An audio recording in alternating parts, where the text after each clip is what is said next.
Let me start by saying that my wife, Jennifer, is not just my partner but has always been my best friend.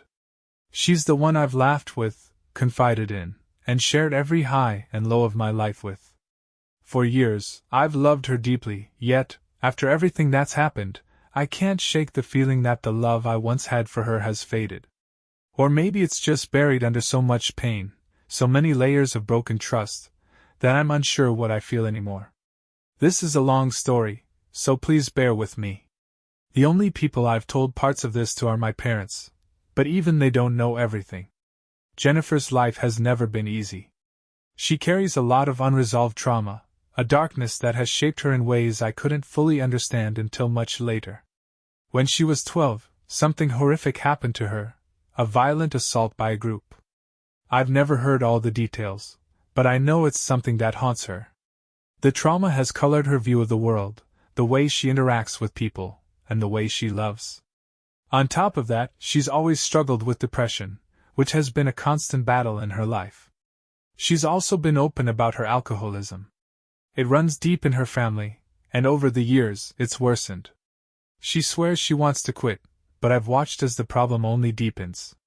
And even though most people can't tell, I've learned to read the subtle signs, the way she gets irritable or distant when she's had too much to drink, the way her words slur ever so slightly even when she insists she's sober. This issue has created an ongoing, painful conflict between us. When Jennifer drinks, she transforms into someone unrecognizable. She becomes reckless, uninhibited, and at times cruel. The emotional roller coaster of it has taken its toll on me, but I stay because I can't just walk away from the woman I once knew, even if that version of her seems so distant now. There have been times when her drinking has led to decisions that scare me. There was this one time when she drove home drunk with our kids in the car. It was just a fender bender, a minor accident, but it could have been so much worse. The thought that she's been putting herself and our children at risk fills me with dread. She hasn't been caught for DUI yet, but I can't help but think it's just a matter of time. I don't drink myself, not even casually, and to support her, I stopped drinking altogether. Still, when I'm not around, she finds ways to sneak alcohol, bottles of wine hidden in places I wouldn't think to look. The secrecy, the lies, it all cuts deep. Then there's her career. Once, she was thriving professionally, outpacing me in salary. For a time, things felt balanced, until the drama at her job. There was a fallout, and she had to choose sides. The stress of it broke her. She tried to make it work, but it all fell apart, and suddenly she was jobless. That hit her hard, harder than I could have imagined. She began to feel like she wasn't contributing enough to our family, even though I reassured her that financially and emotionally, we were fine. I told her over and over that it wasn't about the money, it was about us, about her well-being. But that didn't seem to help. Then, almost 2 years ago, I came home late from a work trip, and the moment I stepped into our house, I knew something was off. Jennifer was passed out on the couch. It was late, and she was still drunk, but it wasn't just that. I'd noticed she'd been more secretive with her phone lately, and my gut told me something was wrong. I checked her phone. What I found shattered me: texts, intimate ones, between her and one of my coworkers. They'd been meeting up behind my back, and it wasn't just a one-time mistake. It had been going on for months, while I was away on business or at the gym. My heart sank, and in a daze I took screenshots of everything, just in case I needed proof.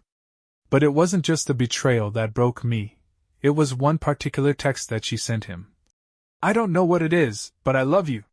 He never said it back, at least not in the messages I saw, but that didn't matter. That line, her words, they cut through me like a knife. It was the first time I truly felt like I didn't know the woman I had married. I was numb with disbelief, but I still woke her up to confront her. She was drunk, her eyes bloodshot and her words slurred. I couldn't stop myself. I had to know what had happened. She cried, apologized, but the damage was done. One of the first things she brought up was how I'd watched porn one night, and how it made her feel so unattractive afterward. She claimed that was the catalyst for everything. She blamed my one slip, my moment of weakness, for pushing her away. The thing is, I do watch porn occasionally, but it's never been something I rely on. And I've never used it to replace intimacy with her. In fact, she's even watched it with me a few times. It wasn't the issue. But I didn't argue. She was drunk, and I was too stunned to engage in any rational conversation. In the days that followed, Jennifer tried to explain. She told me everything, the cheating, the sexting, everything, happened because she was drunk, because she wasn't herself when she drank. Part of me believed her. When Jennifer drinks, she becomes someone else, someone I don't recognize, someone capable of terrible things. She loses all control, and it terrifies me. Still, I stayed. We have 3 kids, all of them either teenagers or preteens, and the idea of tearing their world apart with a divorce felt unbearable. I couldn't bring myself to break up their family, not when I knew they'd be the ones to suffer most. Plus, if I'm honest, I feared for Jennifer's safety. I knew she wasn't in a place to handle a breakup, and I worried she might do something drastic. But then it happened again. 4 months ago, I came home to find her passed out once more. This time, my gut didn't just tell me something was wrong, it screamed. I checked her phone again, and there it was, a string of sexts with a different coworker. The messages were more explicit this time, more desperate. The pictures, the videos, they showed a side of Jennifer I could barely comprehend. This time, I didn't confront her right away. I needed time to process. I called my parents, shared some of the details, and they offered their support, but no advice. They didn't tell me what to do. They just promised to stand by me, no matter what. After the second affair came to light, I decided to take action. I called a friend who had recently gone through a divorce, asking for the name of a good attorney. He gave me a contact, but when I called, she didn't answer. I left a voicemail, but I never heard back. In a way, that delay was a blessing. It gave me time to think, to reflect.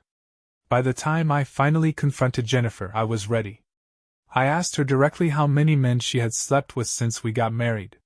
She lied at first, admitting only to the one I already knew about. But when I pushed further, she cracked. She admitted to the second affair and even revealed that it had started before the one I'd discovered. The guilt, the fear on her face, it was all too much. She admitted that the affair hadn't just been a one-time mistake, it had been ongoing, and she had tried to rekindle it with him, even while we were still married. It was like I was watching her unravel in real time. I was numb, my entire world crumbling around me. I never thought trust could hit rock bottom, but now, it seemed like I was buried under it. The fact that her first affair had happened before the second one didn't make it any easier to swallow. It only added more layers of betrayal. I felt as though I was drowning in it. As I sit here writing all of this down, it's painfully clear to me, I should divorce her. I should walk away. But for reasons I can't fully understand, I'm still here. I'm still holding on. Maybe it's the kids, maybe it's the fear of what life would look like on the other side of this mess. But I can't bring myself to let go. The idea of throwing away everything we've built together, of disrupting the kids' lives, especially knowing how much Jennifer has been struggling, feels like an impossible choice.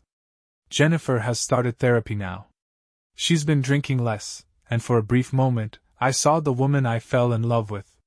When she's sober, she's still my best friend, still the woman who can make me laugh, still an incredible mom. But when she drinks, she becomes someone else entirely, combative, selfish, and blinded by her ego. It's as though she's two different people, and I'm constantly stuck between wanting to believe in her change and knowing that alcohol will always be a threat to whatever fragile peace we've managed to build. So here I am. I don't trust her anymore, and I don't think I ever will. I don't think I can ever truly feel safe with her as long as alcohol is in the picture.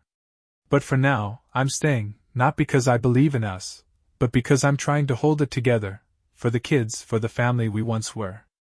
If the attorney had called me back, I don't know where I'd be now. Maybe it's just as well that the delay gave me time to reflect, to think things through. And yet I can't let it go. The images, the memories, they keep playing in my head, like a broken record. I can't stop thinking about revenge. I know it won't make me feel better, But part of me needs them to suffer too, those men who took part in this betrayal. I've got all the evidence, and I'm planning to tell their wives at some point. They won't get off easy. That's where I'm at right now. I don't know what the future holds. I don't know if I'm looking for advice, or just need to get this off my chest. Maybe I need therapy. Hell, I probably do. But for now, I'm stuck in this limbo, and I can't seem to let it go. Thanks for listening.